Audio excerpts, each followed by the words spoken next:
Mga bro, eto na naman tayo sa isa na namang powerful naval twist sa gitna ng gyera sa Ukraine.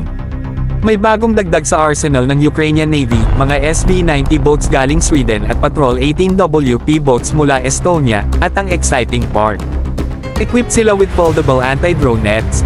Oo mga bro, hindi lang ito pang-patrol, ito yung mga bangkang may pangsalo ng multo sa ere, aka drones. Sa panahon ngayon, hindi lang submarino o missile ang kalaban mo, kundi mga murang drones na kayang sumilip, sumabog, o sumira.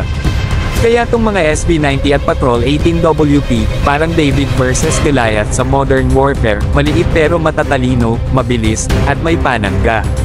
Foldable anti-drone nets, para yang spiderweb na hindi mo alam, pero once pumasok ang kalaban, sa pulka, bro.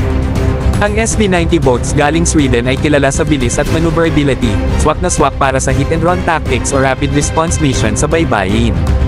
Dagdagan mo pa ng anti-drone tech, aba, para ka ng may marine ninja sa tubig. Samantalang ang Patrol 18WP mula Estonia, compact pero robust. At isipin nyo mga bro, hindi ito random donations lang, may strategy to.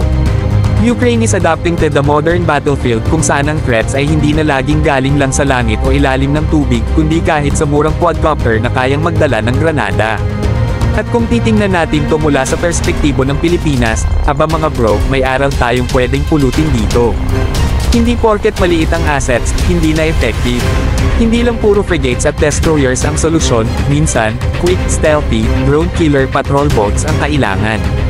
Kung Ukraine nga kaya, bakit hindi natin i-consider sa modernization roadmap natin, di ba?